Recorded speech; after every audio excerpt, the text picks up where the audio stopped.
Okay, it is 5 o'clock. We'll go ahead and call to order the work session of the East Grand Forks City Council for Tuesday, October 14th, 2025. Please turn on your microphones.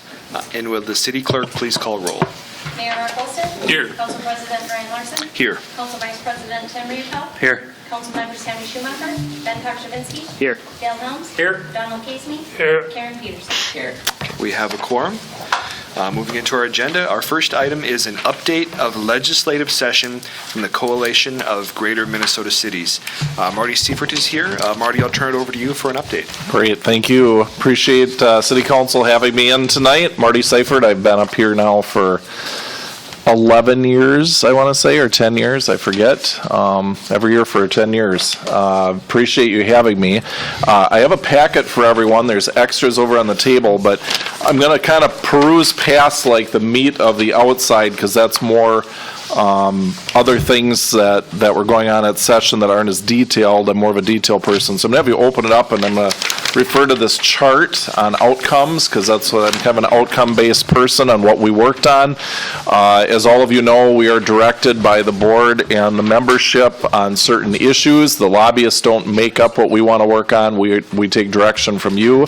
We don't tell you what to do. You tell us what to do. So as always, we work on local government aid. We had a bill to add inflation that did not pass automatic inflation for LGA or other programs. The legislature is facing a deficit, and with the mind of zero-based budgeting, they just didn't want to put any more programs on autopilot of automatic growth. They want to analyze them every year. I totally get that. I was in the legislature 14 years, but we'll be back pushing for that again. Protecting LGA base funding, as you may know, the Senate came in with their omnibus tax bill and cut LGA. At first it was $20 million, then it was $10 million, and we were able to get consensus from both the Democrats and Republicans. As you know, the House is tied 67 to 67, and we got agreement from both co-chairs, Republican and Democrat, to not cut LGA. So every time the Senate came in, the House said no. We have both parties agree we're not doing this. We have a rural Republican and an inner city Democrat as the co-chairs, and so that worked very well. Without any changes to LGA, the formula is more predictable and flows through accordingly with the biennial budget that was appropriated. Authorizing cities to authorize their own local sales tax under certain circumstances where the city council could decide it with a referendum and not go to the legislature. That did not pass.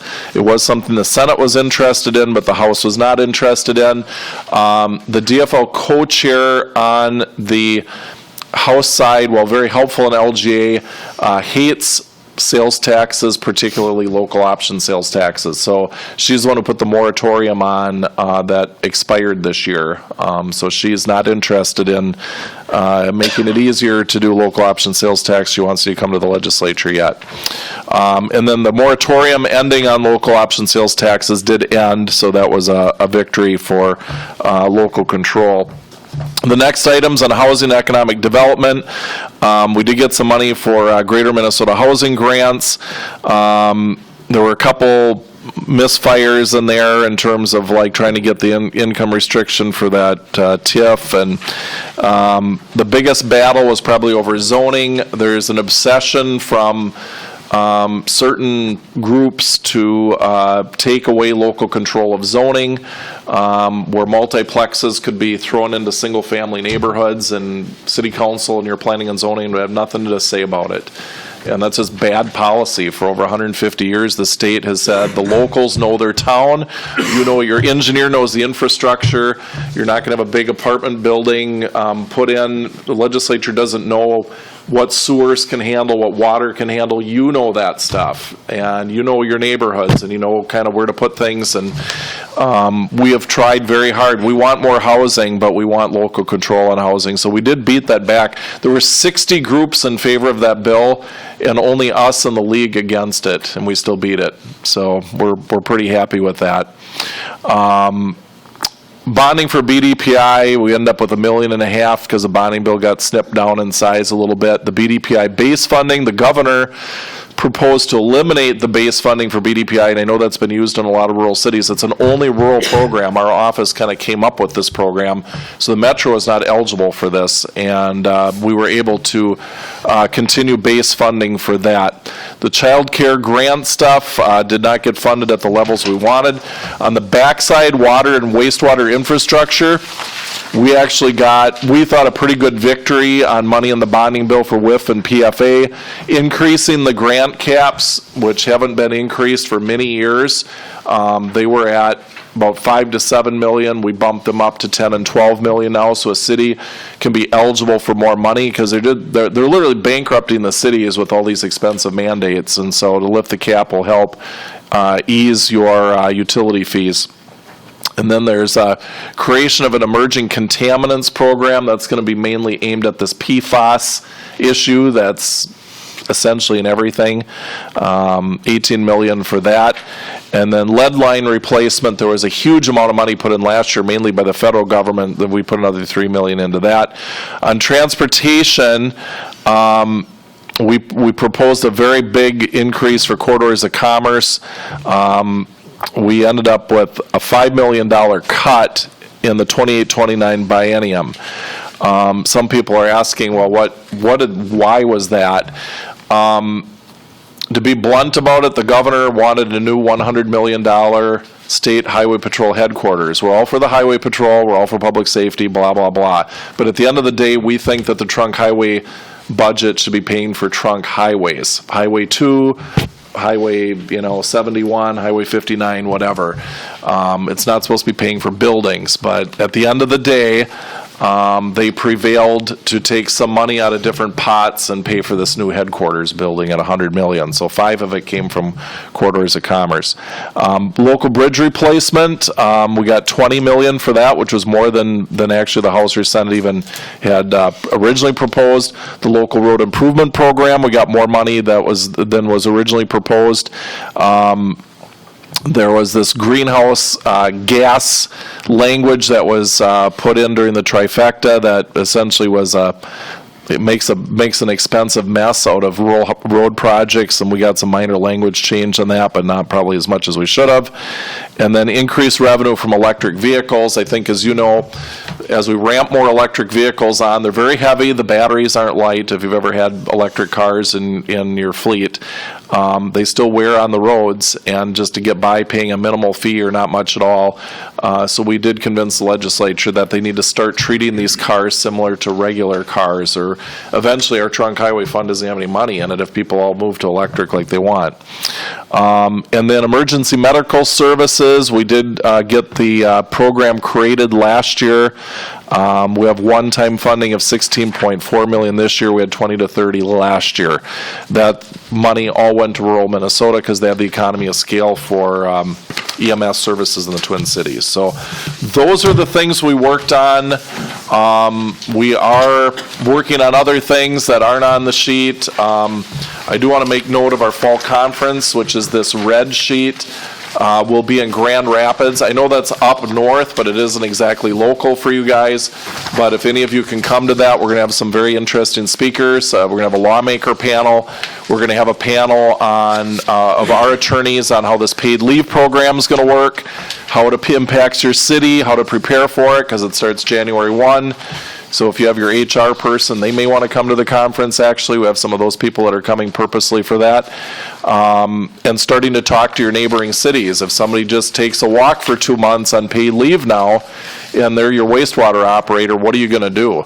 Now, for you, you might be able to figure it out, but these little cities are really going to be in a pickle when someone just ups and leaves for 2 months and says, goodbye, I'm going on my mental health leave or whatever.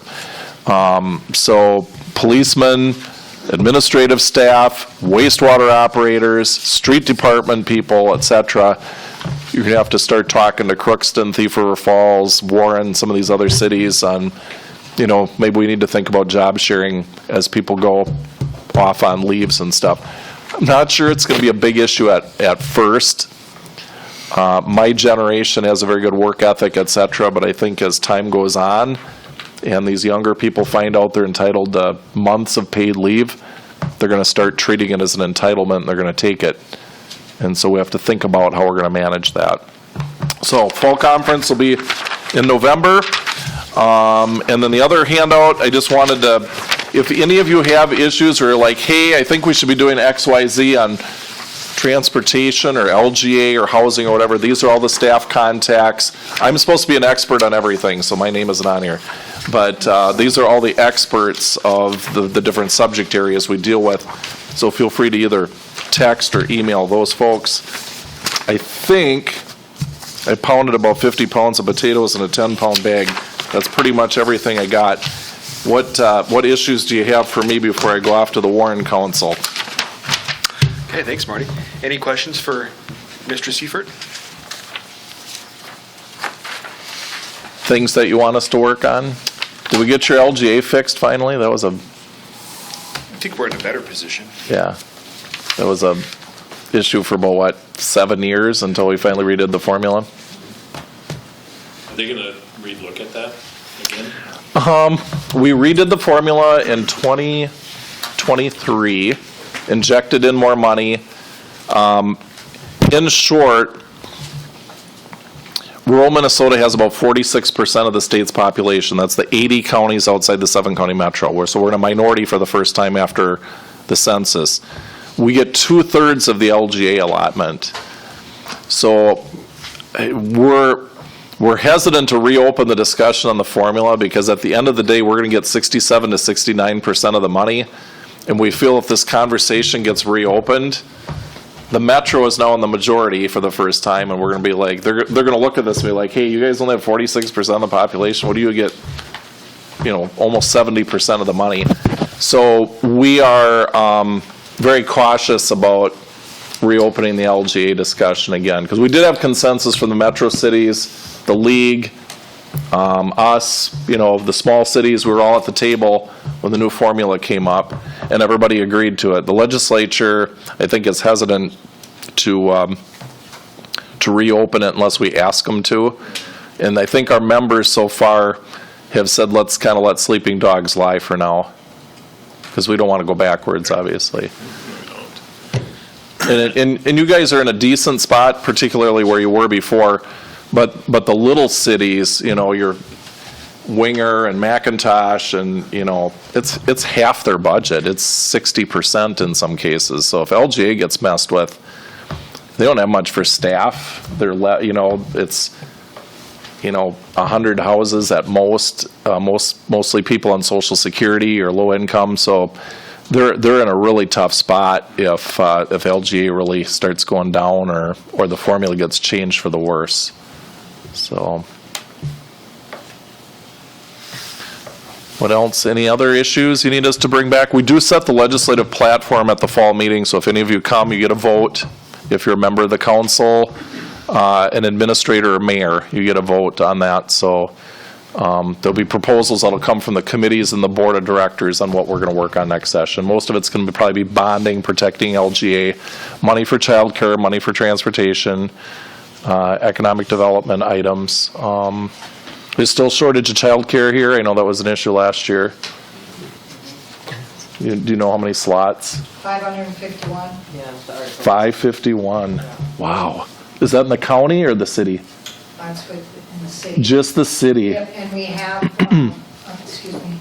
Yeah, thank you. We have, the school also has 4-year-olds, preschool 4-year-olds. I think they have 120. Yeah, 3 and 4-year-olds, about 120 of them. No, I think they have 3 classrooms. They started with 2 last year, so that's really hurt our childcare also, our providers. But there's like 551 slots. It just came out. This is just in East Grand. Yes. That's not Grand Forks. It's not the county. That's unbelievable. And this would be infant to 4, probably? Yes. Okay. All right, I'm passing that on for sure. That's pretty startling. We have had the First Children's Finance. They have already been here and helped us. Okay. With, and that grant has ended. We still have a core group that still works with it, so we're still working on it. We have a little bit of money that we're going to try to give out to grants for our providers, for either new providers or the providers we have for improvements that they may need.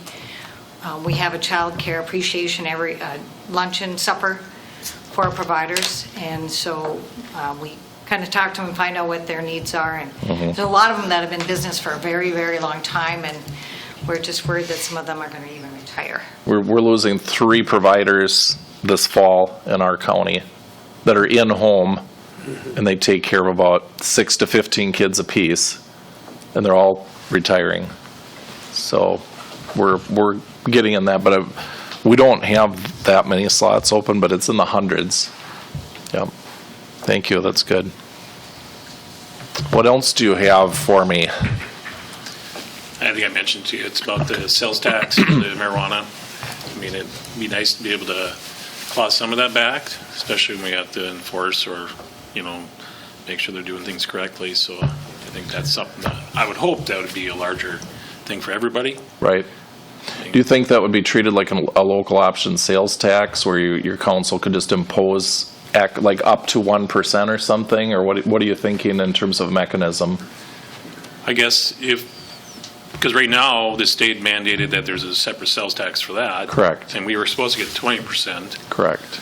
Would it not be stateside that if we got back up to that 20, if they allowed us to do a separate sales tax, how would that come across, I guess, on those businesses that?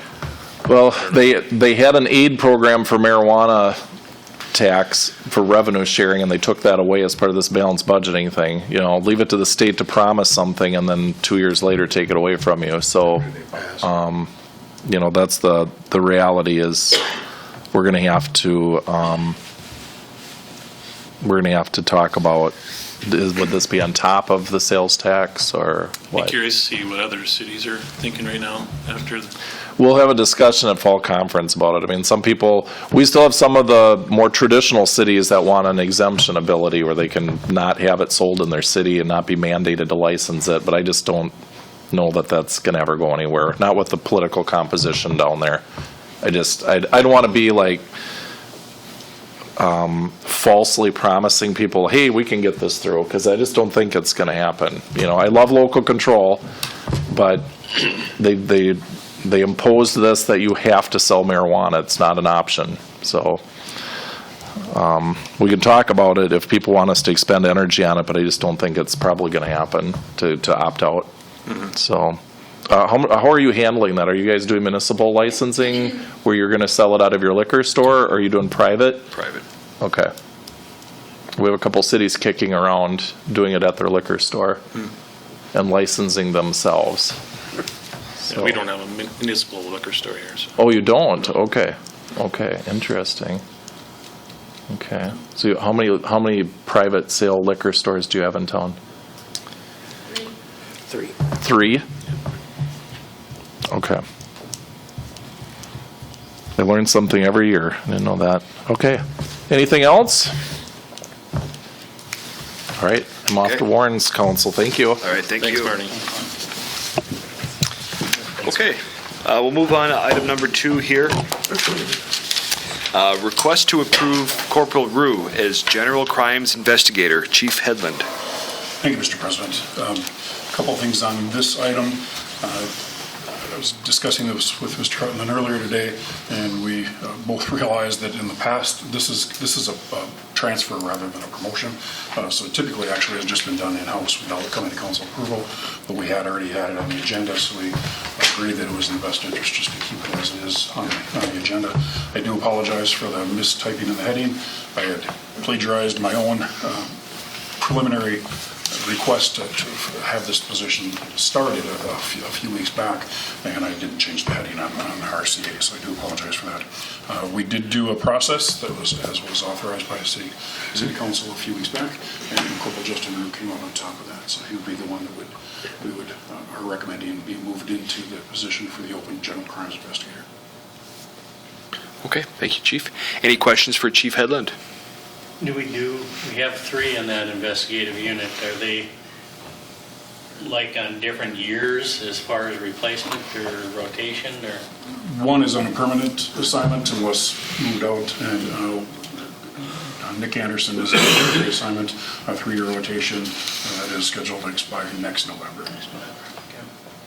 Just curious on that. Any other questions on item number 2 for Corporal Roue? Okay, I see none. We'll just move on to item number 3 then with Chief Hedlund. Request to start promotional process for police corporal. With Corporal Roue tentatively moving into the investigation slot, that does leave us 1 corporal short on one of our patrol shifts. Our patrol makeup is a sergeant, a corporal, and then either 2 or 3 officers on each of the 4 shifts. So this will leave one of those shifts short of corporal. So we would need to start a process to create a new corporal to move into that slot. Okay. Any questions for Chief Hedlund? Go ahead, Ben. Thank you. Chief, going back to the previous one, they kind of go together. It says we're moving Corporal Roue to a step that is at least 4% above the employee's current pay. If it's a 3-year rotational position, what happens at the end of the 3 years with the pay?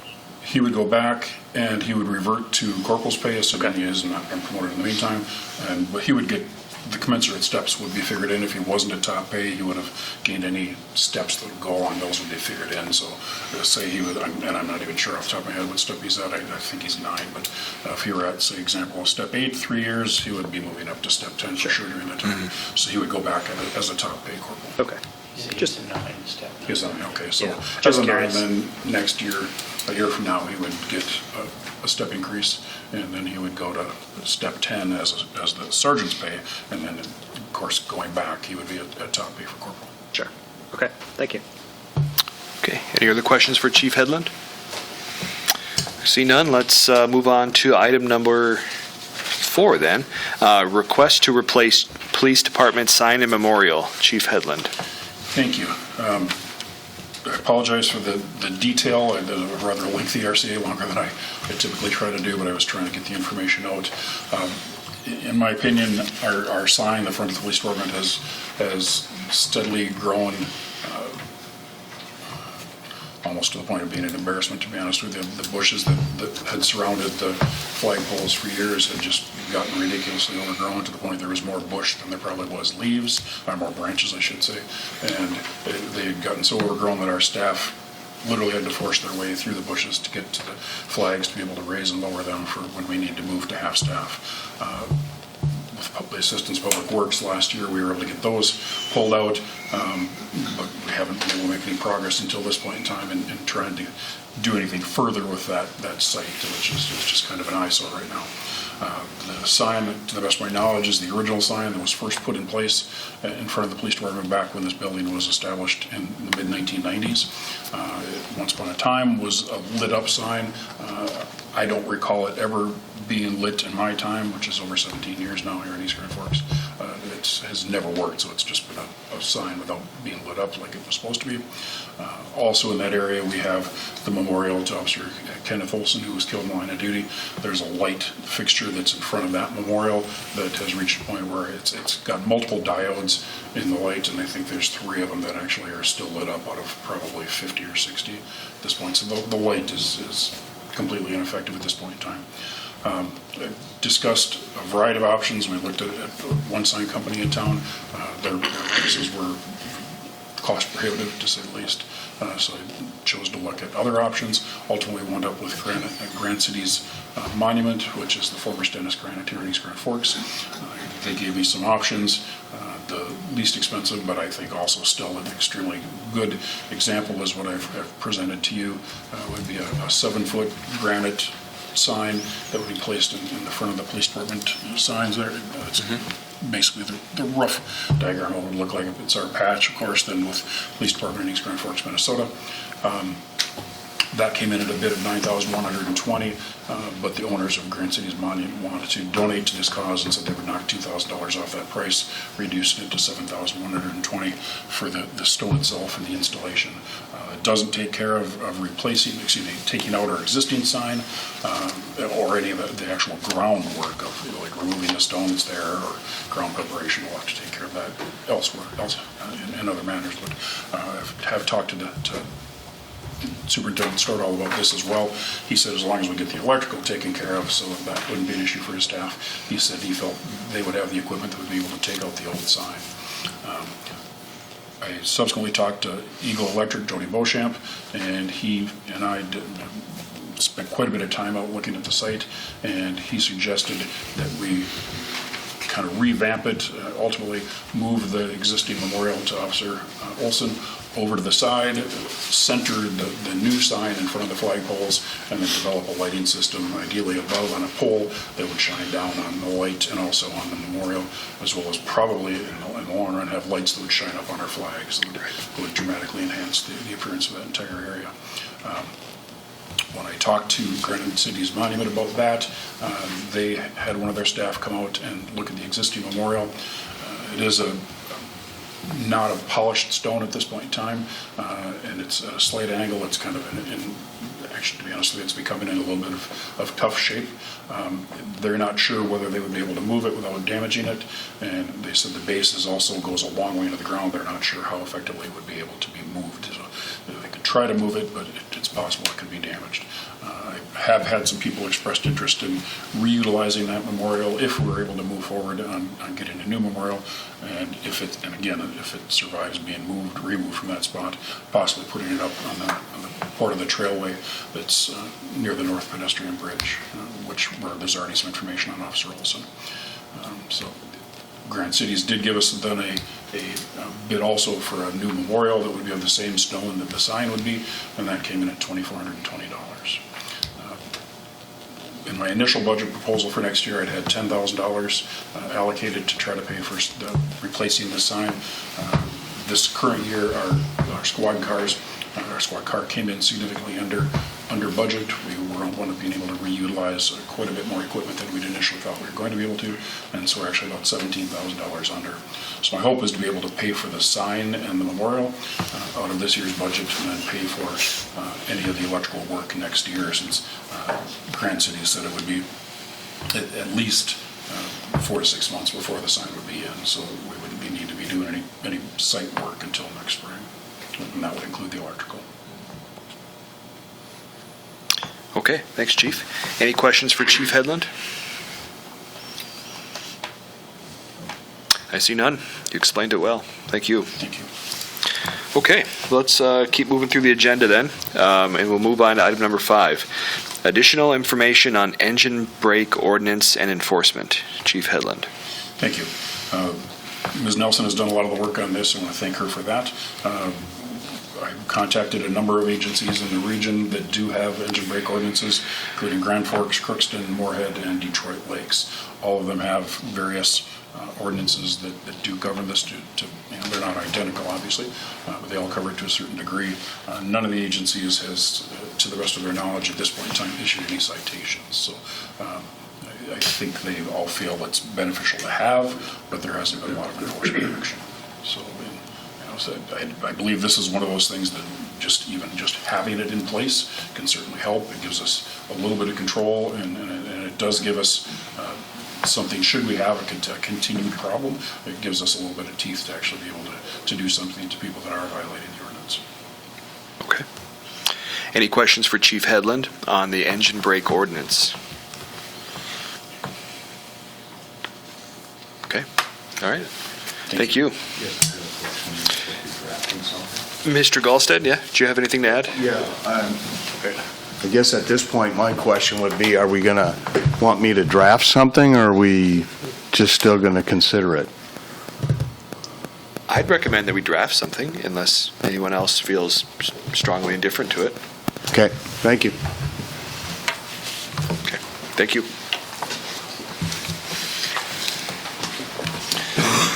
Okay, we'll move on to item number 6, request to consider sauna establishment ordinance. Ms. Nelson. Thank you. Based on the direction from the last work session, we drafted the sauna ordinance to have it separate. A few things that we basically mirrored it to the same one as Minneapolis, but a few things that we did change. We stated in there that the license would run from January through December, like all of our other business licenses, except for the liquor licenses, which run from July 1st through June 30th of the following year, based on a recommendation, and hours of operation, 8 a.m. to 10 p.m., which that's actually I pulled that from massage parlor. That's what we had listed in there. I know you had said 9, open to suggestions if you guys want something else. And then also under inspection, I work with Chief Bushy in the fire department, and they do inspections on our food trucks. So we're thinking about doing something very similar, having that initial inspection and then follow-ups as needed, just to make sure everything stays in good working order. So we included some wording, so people are aware that they would have to have that initial inspection, and then we would let them know if and when they would need a follow-up inspection as well. At this time, for a permanent brick and mortar, we're recommending a $200 fee per year, which is, again, since it came out of the massage parlor, that's what or massage establishments, that is what we charge for them. And then for a mobile, again, since we're looking at it almost like a food truck situation, a yearly fee for them is $100. So we are suggesting a $100 fee for a mobile sauna unit. So I guess at this point, I would take any questions, comments, concerns, any changes, or if you guys are okay with this, we could bring it forward next week for a first reading. To set the fees in the ordinance, it talks about setting it by resolution. That resolution would come forward after the second reading. So we would draft that and have that ready to go. So you would have adopted the ordinance, and then we'll have the resolution for you to adopt. Okay, thank you. Any questions for Ms. Nelson on the sauna ordinance? Okay, I see none. Thank you. All right, let's move on to item number 7. Request for proposals to consider sale or lease of decommissioned wastewater pond and surrounding property. Mr. Huttunen. Okay, thanks, Council President, Council members. Bringing this discussion back from a couple weeks ago as well. I'm going to try to scroll down to the map here of the property so I can make reference to that. In the packet for the council, I did draft a request for proposals that speaks to, it's a total of 5 parcels. The largest being the main area of the decommissioned wastewater pond, property A, at about 303.88 acres. And then the surrounding parcels, I described them as property B, C, and D. Property D actually includes 2 parcels. There's one very small section parcel at the very southern end of parcel D there. In the RCA, I did make note, if there's desire, and I'd look for feedback from council on this tonight, if there's desire to advertise and include the surrounding parcels B, C, and D for options to lease or purchase, I did make note that the area where the RC Flyers Club is currently located would not be included. If it's to be leased, we could work that out through legal description, what the proposed area of the lease space is. If it would be to a point where we consider a sale of it, then we would need to work with the county on getting these parcels subdivided and reset so that we'd only sell the areas that we intend to. The areas B, C, and D, those are, for those that may not know, were required for the city to obtain a number of years ago when the wastewater ponds were in use, because the ponds had reached a point where they were starting to leak, so we needed to have the surrounding property. There was no actual use of those areas for the wastewater ponding itself, so there is a full depth of native topsoil within those areas, and we believe those could be productive ag sections of land. Along section C and D, there was post-flood of 1997, when we did some road projects, there was some road construction debris that was deposited there. Over the years, the public works staff, as they've been maintaining that area, has been tilling it and mowing it and keeping it upkept and removing any concrete debris that may be found with that. I included, a note to that history in the RFP so that someone that was interested in making a proposal on it would know that. But we do feel like that's a good tillable acreage that could be farmed. Within property A itself, the larger area, we understand that area to have a variable depth of topsoil and biosolids from the decommissioning, 2 to maybe 6 inches. So it's been farmed for alfalfa or hay for the last number of years since the decommissioning process was completed. We know that there are no current USDA restrictions on its ability to have egg or food product harvested from it. It's more of a question of how much could you produce off of it with the topsoil that's there. So we view it all as ag land. We discussed it when we spoke about it at the last work session a few weeks back. It is located north of East Grand Forks city limits. It's within our 1 mile radius, so we consider it as part of our land use plan. But when it comes to actual zoning, it falls under Polk County zoning authority. So it's zoned as agriculture right now. If we would receive a proposal for somebody to do something other than ag, it would ultimately go to the county for their zoning authority to approve if it was some other form of development from ag. But we'd be, at least with this RFP at your direction, I'd be open to any comments or edits that could be made. I did not include an advertised date that we would close it.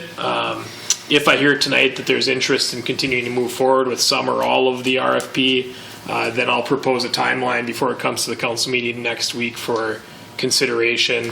But we would advertise it at minimum for 3 weeks in the city's newspaper, The Exponent, certainly on our websites and social media platforms, and then any of the neighboring properties that may have ownership interest where the land is touching theirs, we would make direct outreach to them as well so they're aware of it. Thank you, Reid. Any questions for Mr. Huttunen? Let's start with Mr. Helms. Thank you. I'm not 100% sure about B, but C and D, I don't know if that's really good farmland. Okay. Because it's kind of like that land out in West Grand Forks there. You know, it's just got no real good soil there. It never has, I don't think, for a long time. But it's, I'd say, you know, with them ponds leaking and stuff. Because I know that cornfield that they had there this year, you know, them first few rows that's butted up to that doesn't ever do real good either. Okay. But I mean, I'm not, you know, you can check it and see, but I just real good farmland. Okay. I personally would like to see us maybe try and lease it out rather than sell it. Okay. It's my opinion. But. Yeah, thank you, Mr. Helms. Mayor Olstead. Thank you, Mr. President. I think we need to look at if we can lease out any of that property. We should move forward with it, even with the option if D and C and B, if the current landowners next to them want to acquire it, we'd entertain it. But I think start out, look at what we could lease it for if they want to lease it. Because you're going to be limited if they don't want to lease it themselves. You do have access from the road, but it's going to be limited value. So. Thank you. Any other comments? I had just a few, Reid.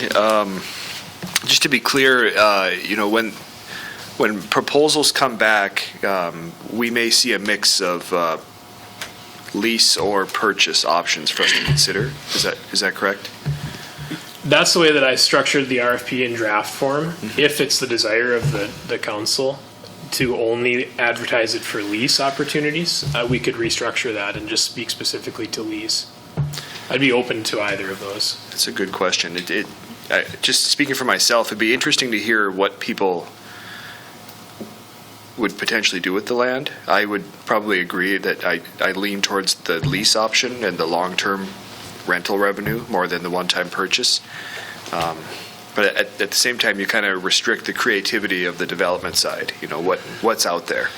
And if we put constraints on it at this point, we may never know. And so I don't think there's any hurt in leaving it open as long as we like clearly retain the rights to decide what we want to do with it next, including walking away from all proposals. We might just not get a good fit, right? And then we can just reject it and move on. Correct. Yeah, that's the way this is structured, and the intent would be is we'd accept any proposals by a deadline and advertise time and date, and then at a staff level, going back to I included the policy for how the city disposes of surplus property, either through lease or sale.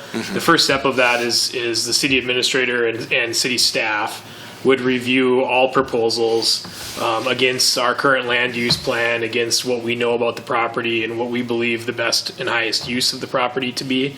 And then we would summarize our own thoughts and bring an overview to the council for its consideration of all proposals. And then it would be at your disposal to either request more information from a specific submitter, accept or reject all. Okay. Yeah. Is there an opportunity throughout this process to, let's say we have a few interesting concepts that are just thrown out there that, really kind of catch our eye. Is there a best and final offer where we can go back out to the market with a bit more definition on what we want to see here, and then have potential developers come back to us with an updated price? Yeah, I would terms. expect so. I think the way this is formatted is it would give us the levity to be able to engage. Even if we had an interest, one proposal really piqued our interest, we'd be able to engage in a back and forth with that party. Okay, great. Sorry, I'm just peppering you here with questions. I think putting in B, C, and D into the initial request for proposals makes sense. Why not see what's out there? There may be something that we're interested in for B, C, and D, but not A. And in this initial request, we could even move on those smaller parcels, or vice versa. Like Dale said, maybe it's not good ag land, and we just keep renting it. So having all the options are good. And then if there was a future development of some sorts here outside of city limits, but we maybe wanted to annex it, to pull it into the city for whatever reason, do we have, similar to the asphalt plant, I would assume that we have the option to do that at our discretion? Yes. Now, I won't speak incredibly thoroughly on the process that we would follow there, but yes, I believe we'd have the opportunity to trend down that path if that was of desire. Okay. Yeah. I think that's all I had. Mayor Olstead. I don't have a problem looking, if someone wants to buy it, we can take a look at it. I'm not saying, but I think most likely we'll end up leasing it. But just to clarify my point. Thank you. Okay. Any other comments or questions on the topic? I see none. Thank you. Let's see. That brings us to item number 8. Request to enter into purchase agreement with the Graveline family and land exchange agreement with Simplot. Mr. Huttunen. Okay. So I'm going to pass out one more piece of paper here as we get started. Just pass it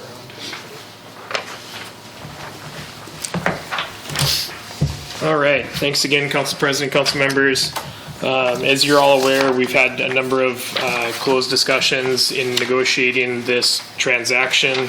An opportunity has come forward for the city in a long process of work with Simplot to bring the property located just south of Highway 2 into the city's ownership, so that we can, in the intent being for the city to acquire it and be able to start marketing the property for private future development. Simplot, as you all know, Simplot is a long history of saying that they don't dispose of or sell property, but they have indicated over the course of the last 18 to 24 months that if we found a property that they were interested in, they'd be willing to exchange with us.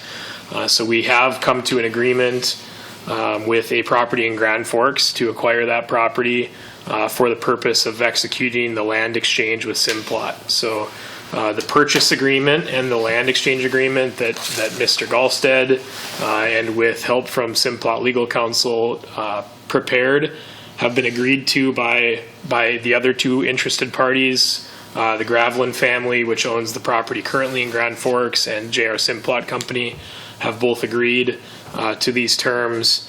And with approval from council to move forward, it will enact a 60-day due diligence period.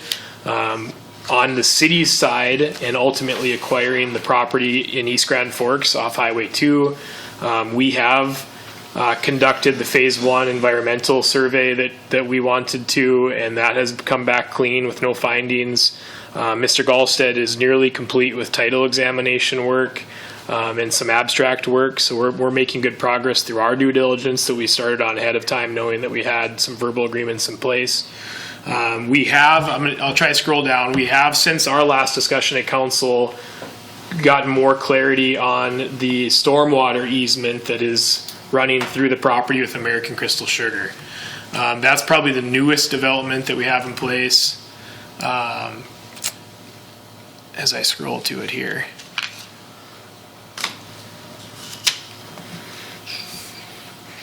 Sorry, there's a lot of documents. Okay.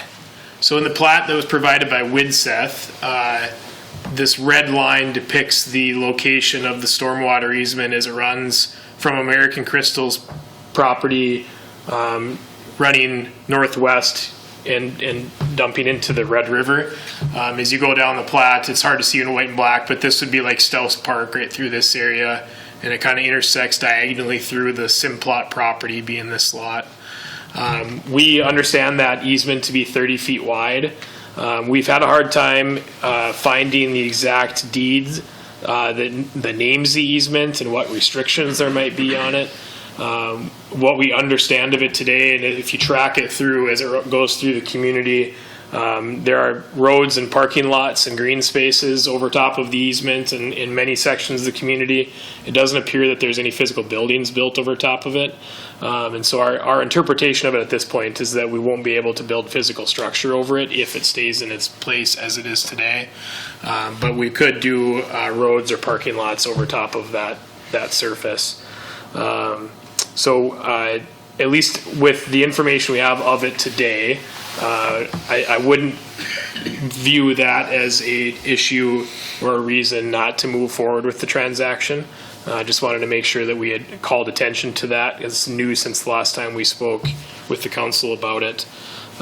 Reid, not to interrupt you, Yep. but we're calling it an easement, but there is a stormwater pipe in that easement? Yes, thank you. Is that correct? There is an active stormwater pipe in that easement. Okay, and that's a gravity draining system that's flowing out to the river? Correct. Just curious, from an engineering perspective, it could be relocated, I would assume, in coordination with Crystal Sugar. Not saying it would be easy, but if you needed to shift it out of the way to miss a building, for example, I would think we could do that, Steve? I see no reason it couldn't be relocated. Yeah. Okay, thank you. It's not like it's a Magellan pipeline running through here that is hands-off type thing. Okay. Okay. And just maybe the final point on that being, even to Mr. Emery's point, even at American Crystal's level with some new staff, we've had a lot of back and forth trying to understand how much they know about it and how much they use it. The easement was first put in maybe the 1920s and last reference to it in the 1950s. So the documents are hard to find and hard to make sense of when we can find them. But we'll continue that process as we go through this due diligence period. We'll continue that work and continue to understand more about what options we might have if we want to relocate it.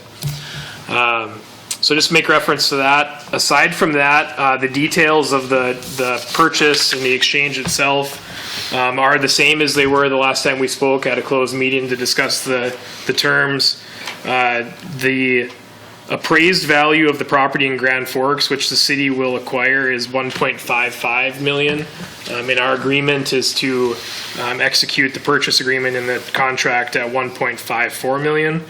And then the property value here in East Grand Forks, the appraised value that we'll end up acquiring at the end is $1,547,089, and that would be the final agreement that the city would make. So the total investment from the city's perspective is that number for the value of the property in East Grand Forks, the appraised value.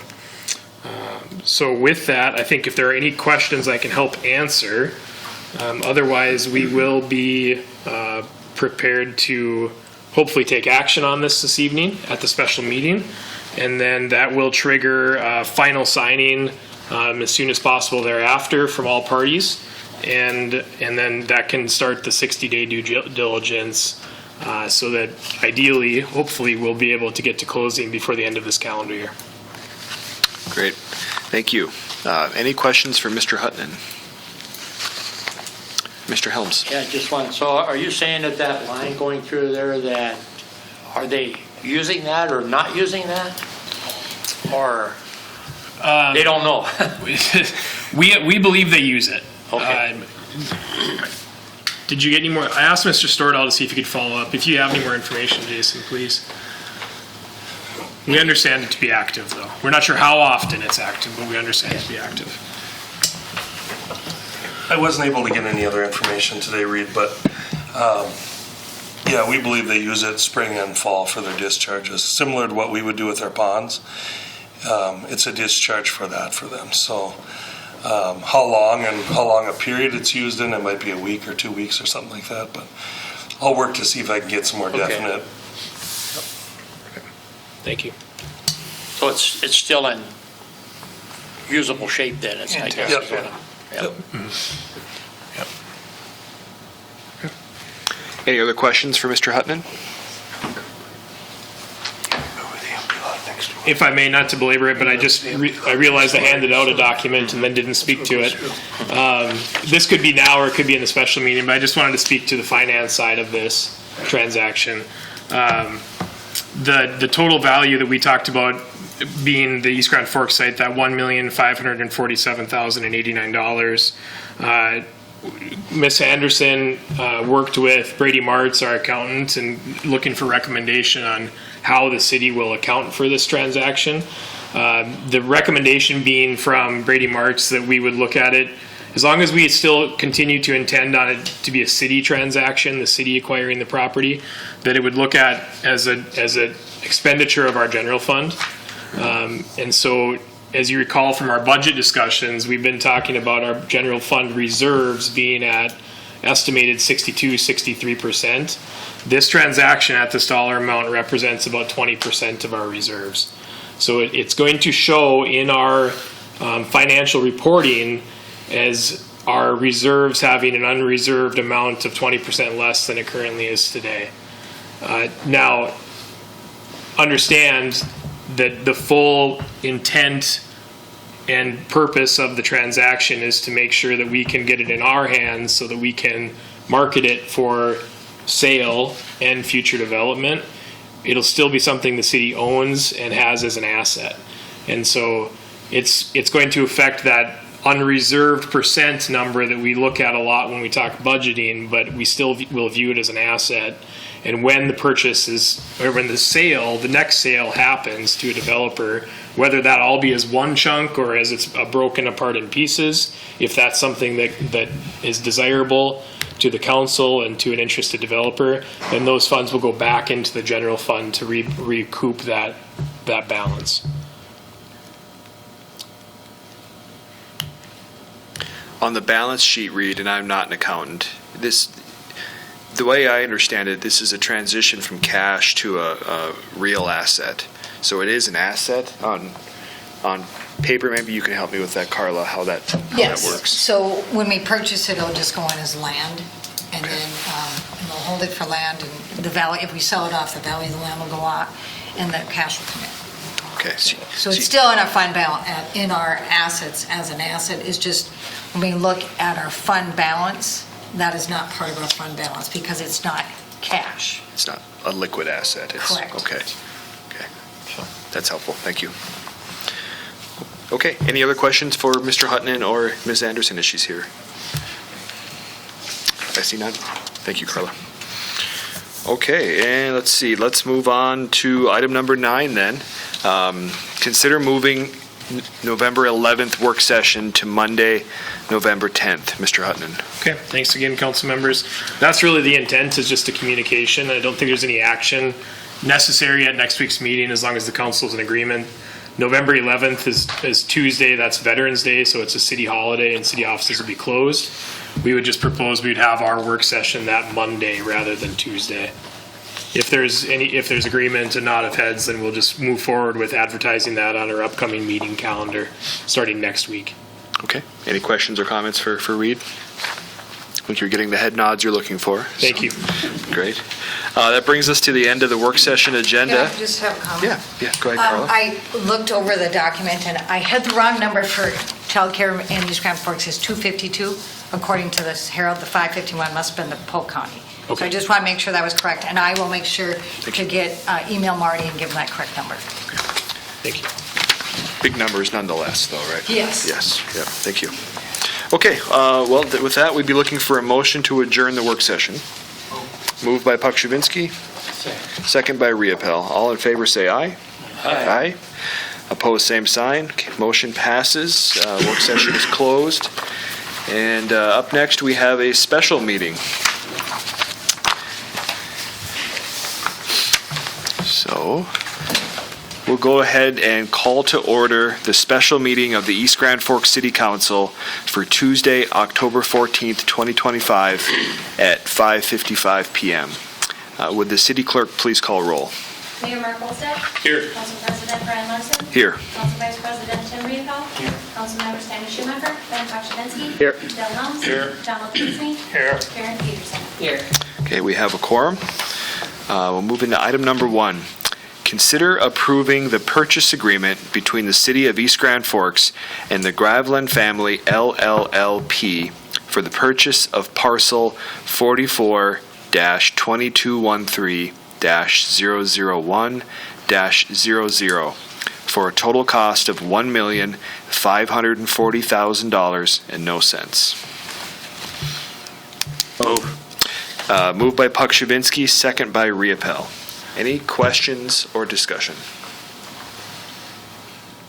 Okay, I see none. Roll call, please. Pakshavinsky. Yes. Riepel. Yes. Helms. Yes. Kinsey. Yes. Larson. Yes. Peterson. Yes. Okay, motion passes.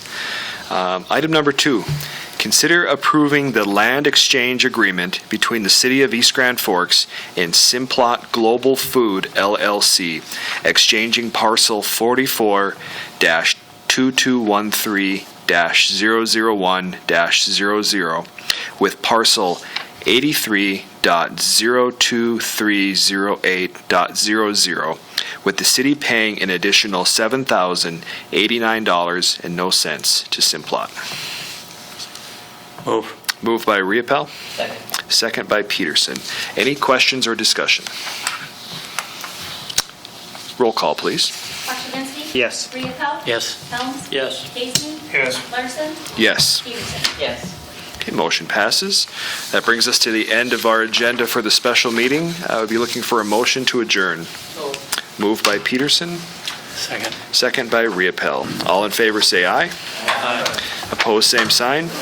Motion passes and special meeting is closed. Thank you, everyone.